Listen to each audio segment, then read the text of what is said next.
خلیفہ کے ہم ہیں خلیفہ ہمارا، وہ دل ہے ہمارا آقا ہمارا، ہمارا ہمارا خلیفہ ہمارا، وہ دل ہے ہمارا آقا ہمارا، وہ دل ہے ہمارا آقا ہمارا۔ Assalamu alaikum and welcome to This Week with Huzur. We are honored to present highlights from two mulaqats, one with a delegation of Khaddam from the USA and the other with teachers from Jamia Ahmadiyya, Germany. We begin with Saturday's mulaqat, where Hadrat Khalifatul Masih Aidul Ta'ala wa Nasrihil Aziz graciously met with members of Majlis Khaddam Ahmadiyya from the USA. On the weekend of the 13th and the 14th of September, a group of Khuddam from the US and a delegation of teachers from Jamia Ahmadiyya, Germany, had the honor of having mulaqats with Hazrat Khalifatul Masih V, Ayyadahullah Ta'ala bin Nasrihil Aziz. The Khuddam from the US had traveled especially to pray behind Hazrat Amirul Mu'mineen and were blessed to have a mulaqat, which took place in Islamabad. During the mulaqat, the Khuddam all had the opportunity to introduce themselves, after which they were able to ask questions on a range of issues affecting the youth relating to their faith and contemporary issues. My question is, sometimes at our Jamaat events, we invite guests who do not advocate for justice, peace, or humanity. What is Huzur's guidance in this regard? Jazakallah. If you have very close relation with those people, you can tell them that our Jamaat's practices and teaching is that we help all the needy people. We try to establish peace and harmony in the society and in the world. And therefore, this is not only our slogan, but we want to apply it in our life and we want to establish it in the world as well. And if they say no, then you should not call them in your functions. You see, we don't need any worldly help from these people, Ji. right? Ji.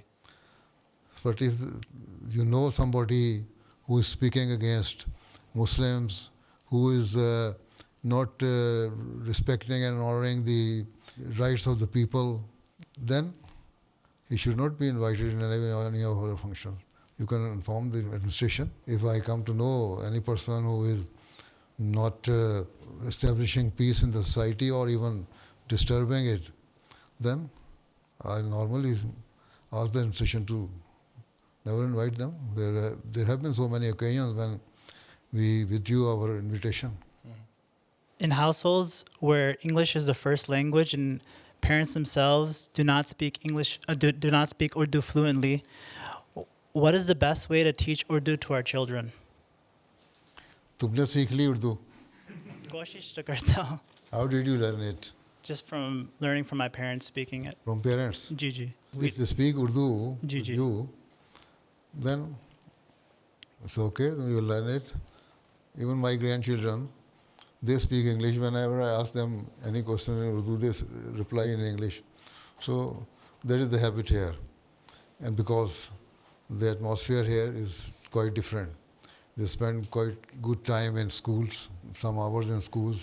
G. So, and they read books in English. So this is why they speak English, they read English. But ہمیں کوشش کرنی چاہیے, we should try to speak in Urdu with them. ٹھیک ہے. تو اسی طرح آہستہ آہستہ جی جی. وہ سیکھ لیں گے. یہ تو اپنے ہر ایک کی اپنی اپنی کیپیبلٹی اور پوٹینشیل ہے کہ کتنا اس کو لینگویج سیکھنے کا ہے. سیکھتے ہیں, بعض لوگ نہیں سیکھ سکتے, ٹھیک ہے, لیکن at least they understand it.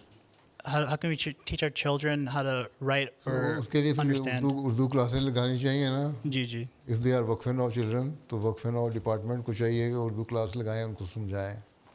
بڑے ہیزیٹنٹ ہوتے ہیں بعض دفعہ یوں بولنے میں, ادروائز ہمیں انگلش بولنی نہیں آتی پھر بھی ہم بول لیتے ہیں تو تم اردو بول لیا کرو. جی جی. ٹھیک ہے. جزاک اللہ. Another Khadim asked Hazrat Amirul Mu'mineen about his favorite incident in the life of the Holy Prophet Muhammad sallallahu alaihi wasallam. بہت سارے واقعات ہیں ہاں وسلم کے، تو ہر واقعہ ہی ایسا ہے جو ایک لیسن ہے ہمارے لیے. اس لیے اللہ میاں نے کہا ہے کہ تمہارے لیے اسوہ حسنہ ہے، وہ ان کی ایسی باتیں ہیں جو ان کو فالو کرو. بے شمار واقعات میں بتاتا ہوں، کل ہی خطبہ میں نے بتایا. ہر آپ کا جو عمل تھا، ایوری ایکشن، ایوری ڈیڈ، ہر آرڈر جو تھا وہ ایسا ہے جو تم اس کو اگر عمل کرو تو تم اپنی زندگی کو امپروو کر لو گے. ٹھیک ہے، جی. ہسٹری پڑھا کرو، پھر تمہیں بات نہیں آ جائے. سارے واقعات ہی اچھے ہیں. کچھ لوگ کہتے ہیں کہ علم نامی صرف نمبروں کا کھیل ہے. ہم یہ کیسے یقینی بنا سکتے ہیں کہ اس مقابلے میں ہم نوجوانوں کی روحانی نشو و نما کے اصل مقصد سے محروم نہ ہوں؟ بات تو بعض لوگ صحیح کرتے ہیں، نمبروں کا کھیل بنایا ہوتا ہے جی. اور اس طرح غلط راستے پہ چلے جاتے ہیں. میں بھی خدام الحمدیہ میں رہا ہوں، نائب صدر کمیٹی کا ممبر تھا جو علم نامی کے لیے جو ہوتی ہے، کس کو ریکمینڈ کرنے والی کون ہوتا ہے، پورا دیکھتے ہیں، سارا ڈیٹا ان کے پاس ہوتا ہے. تو ایک مجلس کو مجھے شک پڑا. میں نے ان کا پچھلے سال کی رپورٹ لاؤ. میں نے پچھلے سال کی رپورٹ دیکھی تو انہوں نے وہاں سے ایک سے زیرو سے شروع کرتے ایک ایکسٹریم تک پہنچ گئے تھے نمبر. اس سال کی پھر وہیں سے زیرو سے شروع کیا. تو میں نے کہا یہ تو سارا فیبریکیٹ کیا ہوا ہے، کام کوئی نہیں کیا، صرف یہ دھوکہ دے رہے ہو تم. جو تمہاری جہاں اینڈ تھا پچھلے سال کا، وہاں سے اگلا سٹارٹ ہونا چاہیے تھا نا. اس کے بجائے پھر زیرو سے لے کے اپنی پرفارمنس شو کرنے کے لیے انہوں نے کر دیا. تو میں نے کمیٹی میں ریکمینڈ کروایا، صدر صاحب سے عاملہ میں ریکمینڈ کرایا کہ اس مجلس کو اس کمپٹیشن سے باہر نکال دو، یہ دھوکہ دے رہے ہیں. پہلی بات یہ کام کرنا چاہیے ہمیں اس بات کے لیے کہ ہم نے اللہ تعالیٰ کو خوش کرنا ہے، نہ کہ نمبر لگانے ہیں، نہ لوگوں کو خوش کرنا ہے یا نعرہ لگا دینا، نعرہ تکبیر جھوٹ بول کے. اللہ تعالیٰ کو جھوٹے نعروں کی ضرورت کوئی نہیں ہے، نہ تمہیں فائدہ ہوگا. علم نامی آج کہتے ہیں جی علم نامی ہمیں دے دیں. اگر تو واقعی کوشش کر کے لیا اور پچھلے سال سے آگے کوئی نیا قدم بڑھایا، امپروومنٹ تھی، پھر تو ٹھیک ہے. لیکن پچھلے سال سے زیرو سے شروع کیا، 80 پر پہنچ گئے، اور پھر نئے سال میں بیک ٹو اسکوئر 1 پہنچ گئے ہیں، پھر نئے سرے سے کلیکشن بنانا شروع کر دیا. تو پھر یہ دھوکہ ہے، یہ نہیں ہونا چاہیے. اس لیے کوشش یہ کرو کہ ہم نے جو کام کرنا ہے خدا تعالیٰ کا پیار لینے کے لیے کرنا ہے، خدا تعالیٰ کو راضی کرنے کے لیے کرنا ہے، خدا تعالیٰ کو خوش کرنے کے لیے کرنا ہے. ٹھیک ہے، اگر وہ نہیں ہے تو these are useless things. پیارے حضور، میرا سوال ہے، اگر میرے اوپر تعلیمی قرضہ نیز گھر اور گاڑی کا قرضہ بھی ہو تو کیا میں حج پر جا سکتا ہوں؟ حج کی ایک شرائط ہے نا، سفر کی سہولت موجود ہو، امن کی حالت ہو، اور خرچہ وغیرہ جو کر سکتے ہیں کر سکیں، صحت اچھی ہو، ساری کنڈیشن ہے نا حج کرنے کے لیے. اس لیے ساری عمر میں دن میں نمازیں 5 وقت فرض ہیں، روزے سال میں 1 دفعہ فرض ہیں، حج ساری عمر میں 1 دفعہ ہے اگر کر لو تو، جن کو یہ ریکوائرمنٹ پوری ہوتی ہیں.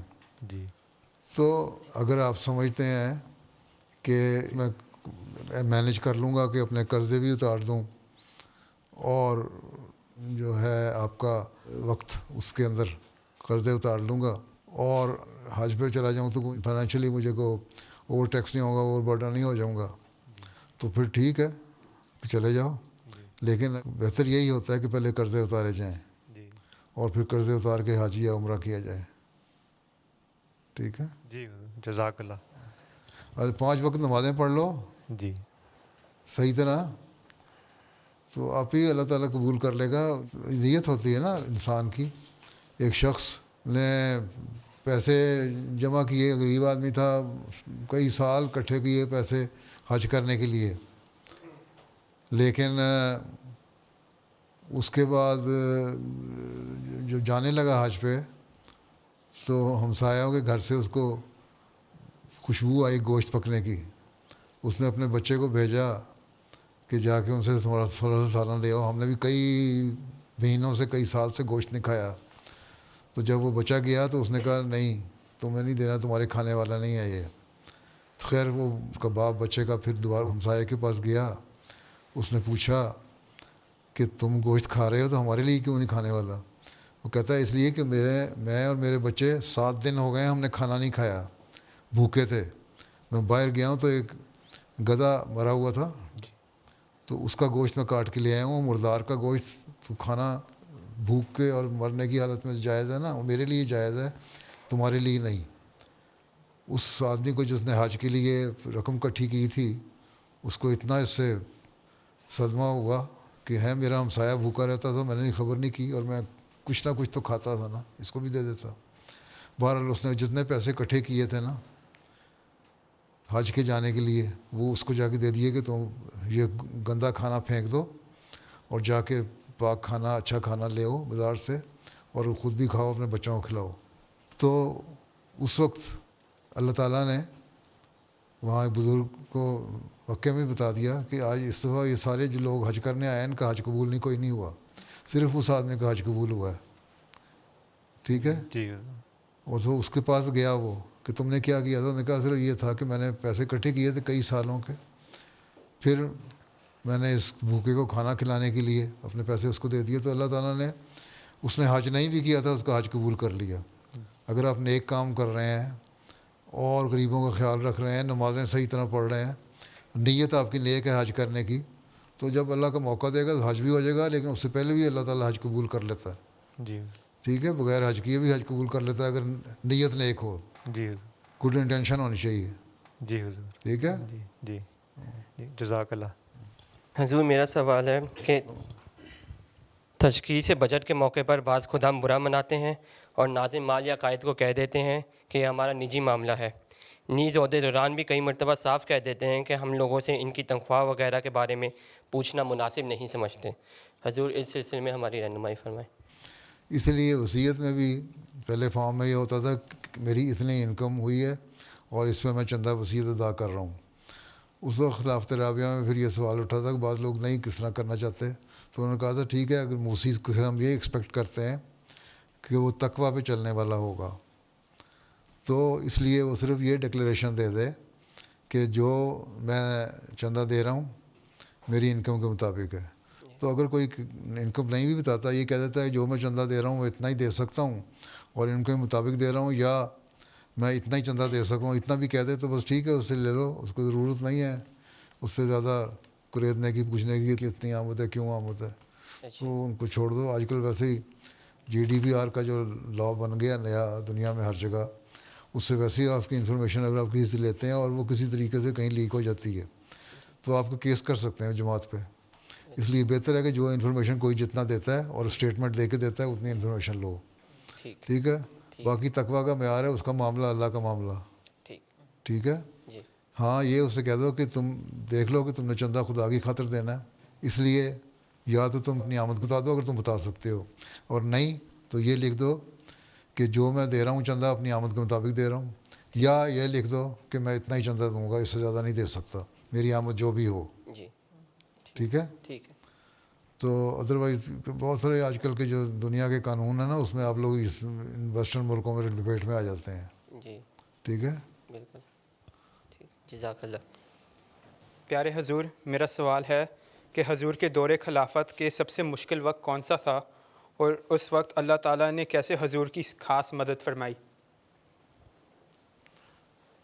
سب سے مشکل وقت وہی تھا جب مجھے بنا دیا. اس کے بعد تو اللہ میاں آپ ہی آسانیاں پیدا کر دیں. ٹھیک ہے. ٹھیک ہے. پھر مجھے تو نہیں پتہ لگا, وہ اللہ میاں آپ ہی کام چلا رہا ہے.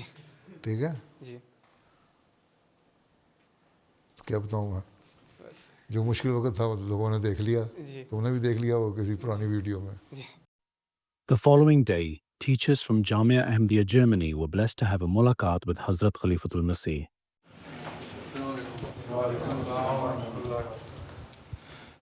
The meeting began with a silent prayer, after which Hazrat Amirul Mu'mineen spoke to all the teachers. حضور خاک سر علم کلام پڑھاتے ہیں, رابعہ اور خامسہ اور شاہد. لیکچر تیار کرتے ہیں باقاعدہ؟ جی حضور. اچھا. اپنے اسٹوڈنٹ کے لیے دعائیں بھی کرتے ہیں؟ جی حضور کوشش کرتا ہوں. فارسی پڑھاتے ہیں جی کس کلاس کو؟ خامسہ کو اور شاہد کو دوسرے سمیسٹر میں. کتنی آ جاتی ہے ان کو؟ سمجھ آ جاتی ہے؟ کوشش کی جاتی ہے کہ ان کو حضرت وسلم کے جو اشعار ہیں وہ پڑھنے اور سارا منظوم کلام جو ہے اس کا ہر مطلب آنا چاہیے نا. جی اتنا اس طرح تو پڑھانا چاہیے جامعہ کو. جی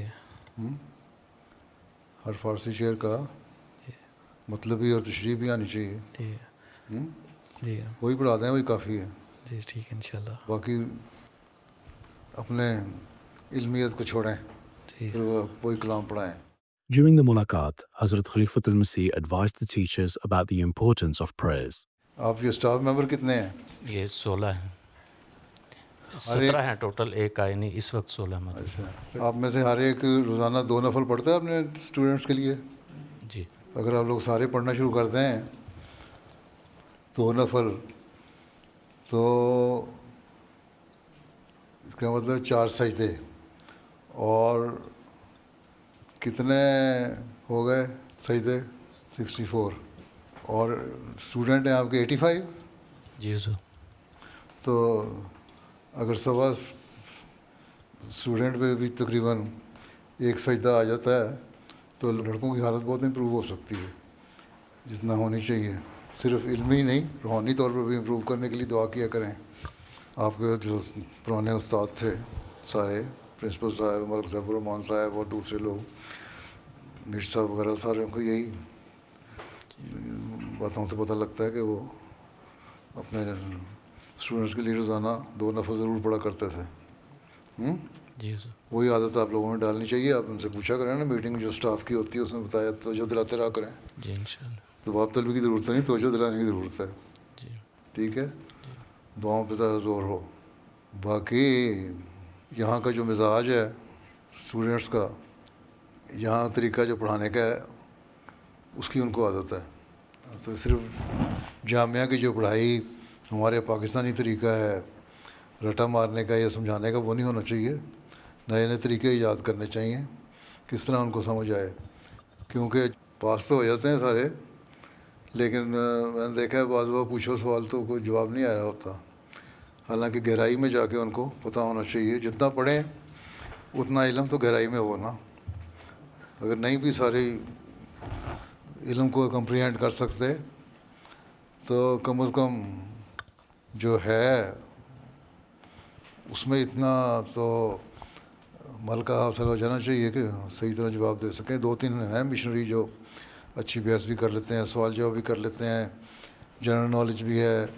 غیر مذہبی جو سرگرمیاں ہیں بعض وہاں اسلام کی تعلیم کی ان کے متعلق بھی باتیں کر لیتے ہیں, اسلام کی تعلیم کے حوالے سے ان لوگوں کو بھی جو مذہبی نہیں ہیں.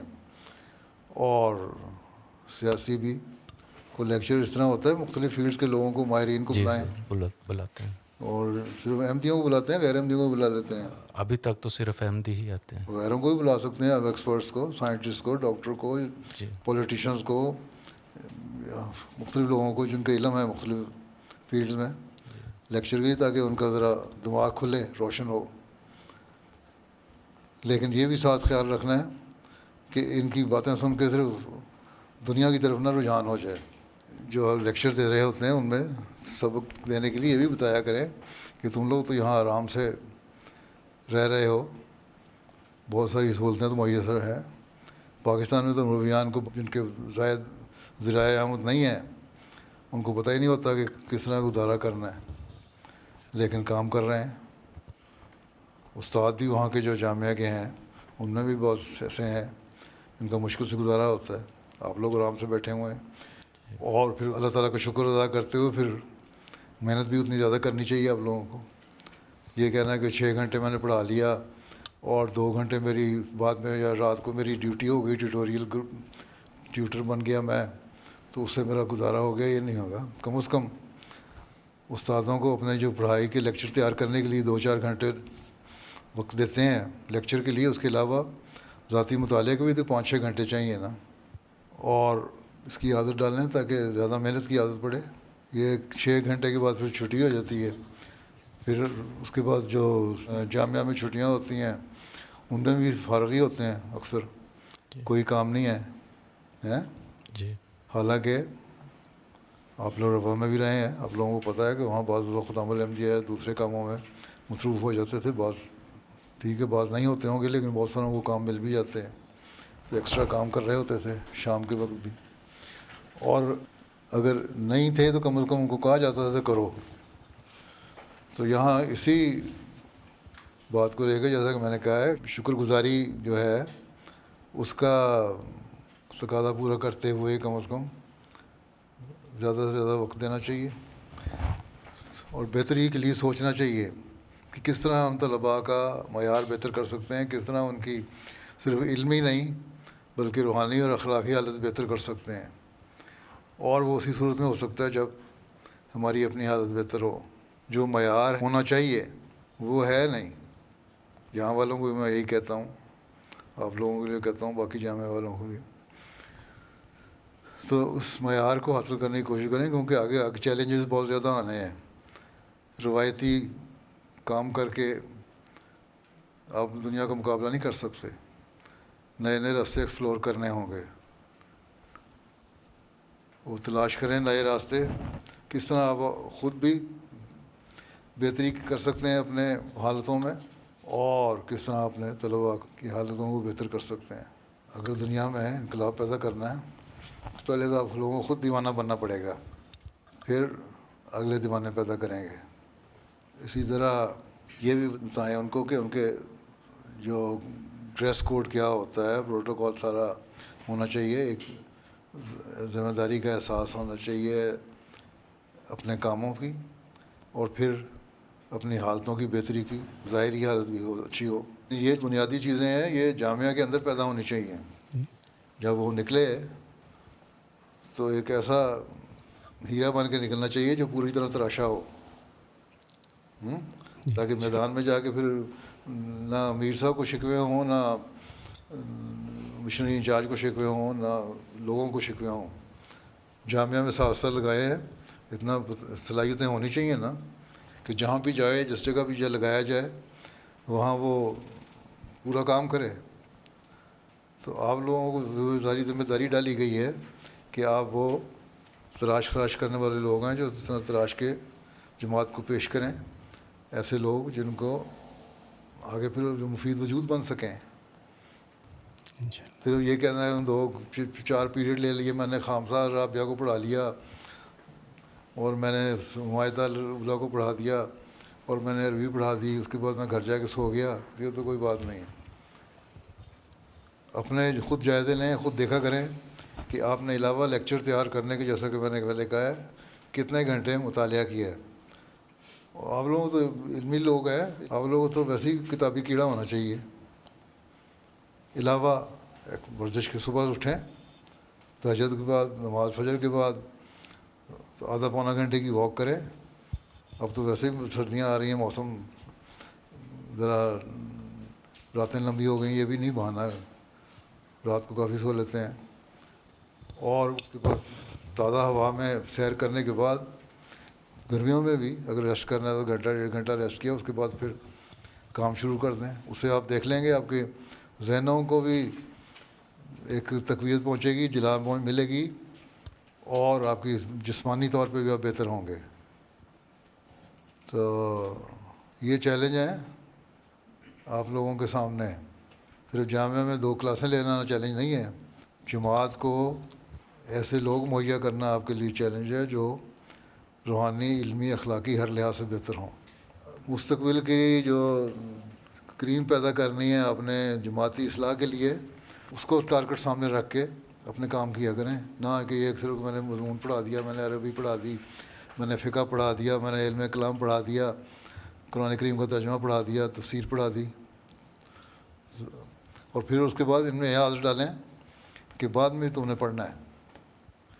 چاند دیکھے ہیں بہت اچھا کام کر رہے ہیں, جو علمی کام بھی اچھا کر رہے ہیں, جو علمی کام کے ساتھ ساتھ تبلیغی کام کے ساتھ ساتھ بعض پبلک ریلیشن کے کام بھی اچھے کر رہے ہیں. وہ بھی ہونا چاہیے, اعتماد بھی پیدا ہونا چاہیے ان میں کہ ہم ہر ایک سے بات کر سکیں, بڑے سے بڑا لیڈر ہو, سیاستدان ہو, کوئی بھی ہو, ہم نے اعتماد سے ان کے ساتھ دین کے حوالے سے بھی بات کرنی ہے, اور ان کے اپنی غلطیوں کی نشاندہی کرنے کے لیے بھی ان کو کھل کے بتانا ہے. یہ چیزیں بھی ساتھ ساتھ ٹریننگ کی ضروری ہے ٹیچروں کے لیے. ہر لیکچر میں مختلف وقتوں میں کوئی نہ کوئی موقع ایسا آ ہی جاتا ہے جہاں سے نصیحت کا کوئی پہلو نکل آتا ہے. کوئی بھی آپ بات پڑھا رہے ہوں, کلام پڑھا رہے ہیں, حدیث پڑھا رہے ہیں, فقہ پڑھا رہے ہیں, کوئی نہ کوئی ایسی بات نکل آتی ہے جس کو آپ فوری طور پہ اس کی بتا سکتے ہیں کہ اس کو تم نے زندگیوں میں کس طرح اپلائی کرنا ہے, تمہیں اس سے کیا فائدہ ہوگا, کس طرح تم فائدہ اٹھا سکتے ہو. اور اسی صورت میں ہوگا جب آپ خود اسے فائدہ اٹھانے کی کوشش کر رہے ہوں گے. During the meeting, the Jamia teachers were also able to ask questions and give updates on some of their work. میں اساتذہ کے لیے ایک مددگار قسم کا وہ ایک سیٹ اپ بنا رہا ہوں جس میں قرآن کریم پڑھانے کے لیے ایک طرف الفاظ لکھے ہوں, پھر ترجمہ ہو, پھر اگر ایک قرآن کریم کے ورب جو ہے وہ اگر 1000 دفعہ بھی آیا ہے تو ہر دفعہ اس کے آگے اس کا حل لغات ہو, اور پھر آگے تفسیری نکات ہوں جن میں احادیث سے بھی کتاب و تفاسیر یا دوسری احادیث ستہ سے بھی جو مددگار احادیث ہیں وہ بھی رکھ رہا ہوں, اور تفسیر حضرت مسیح علیہ السلام, تفسیر کبیر اور غیر جماعت جو تفاسیر ہیں ان کے بھی نوٹس اس میں شامل کر رہا ہوں. اور اگر بائبل میں یا انجیل میں اس بارے میں کچھ ملتا جلتا آتا ہے تو وہ بھی ساتھ شامل کر رہا ہوں. پھر تو کم مکمل ہو جائے گی وہ. حضور 5 پارے الحمدللہ میرے ہو گئے ہیں. اسی نیز پہ مشنری انچارج صاحب ہم نے مبلغین سے کام لیں, کوئی ایسا لٹریچر بنائیں جو اعتراضات ہوتے ہیں نا غیر احمدیوں کے بھی, یا دوسرے مذہب تو کوئی رائے نہیں, عیسائیت سے تو کوئی دلچسپی کوئی نہیں, تھوڑا بہت جو رہ گیا, لیکن غیر احمدی مسلمانوں کے خاص طور پہ زیادہ جو اعتراضات ہوتے ہیں ختم نبوت پہ یا حیات مسیح پہ یا دوسرے تیسرے جہاں بھی ہیں, ان کے مختلف حوالے تلاش کر کے تو وہ آپ کے ہر مشنری کے پاس ہونے چاہیے ایک پاکٹ بک.